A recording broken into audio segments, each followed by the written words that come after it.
Hello mga Mars, maayong hapon, kumusta? Ang akong ika-share sa atong na aging natun-an sa Genesis chapter 46 to 50. Mao nga ang kapitulo halos nakasentro ni Jose kang pag balhin ni Jacob sa Ehipto. Ug nga atong makuhag pagtulon-an diha nga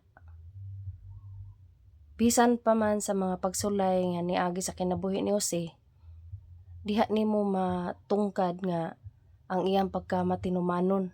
Bisan sa tanan nga gipadala nga pagsulay ni Amang Yahweh, apan wala siya mobiya sa pagpangalagad, nagpabilin siya ug nakadawat siya sa dakong ganti nga gitagana ni Amang Yahweh niya.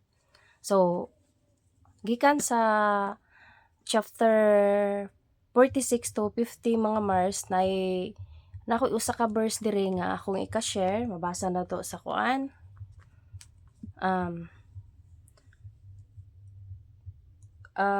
Genesis 50 chapter 20.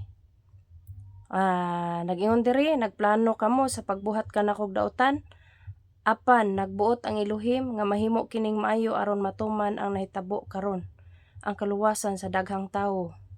So kung imuhang sabton diri makaigsunan, matud pa sa Genesis diri sa Biblia, sa Genesis 50:20 nga bisan sa dautan nga giplano sa iyang mga igsuon, apan si Amhang Yahweh naay laing plano.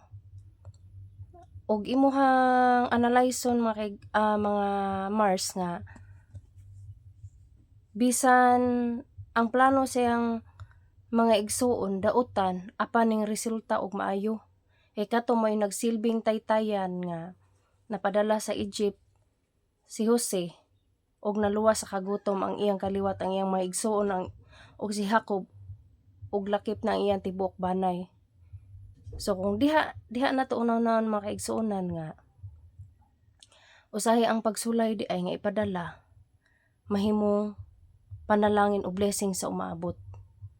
Si Amang Yahweh ra gyud nasayod sa tanan, no mga Mars, no, nga dili dayta makadikta or maka butbot kung panalitan padad-an ta og pagsulay ni Amang Yahweh nga mao na ni labi na gyud sa naa magitay tawhano nga pagbati nga kalabanan jud kung padadaan ta og pagsulay ang kalagmitan noong mabuhat nato nga mobiya na tas pagpangalagad. So dako kay nag-epekto sa tuang pag-adlaw-adlaw nga pagkinabuhi mga Mars, no, nga kuan diay nga instead nga padadaan ta og pagsulay ni Amang Yahweh, magpadayon lang kita sa pagpangalagad kaniya kay adunay dakong ganti nga nagpaabot kanato sa unahan. Si Amang Yahweh lamay nasayod ug iyang kabubuton ang tanan nga matuman. So mao lang na ako ang ika-share mga Mars, no, og shalom kanatong tanan.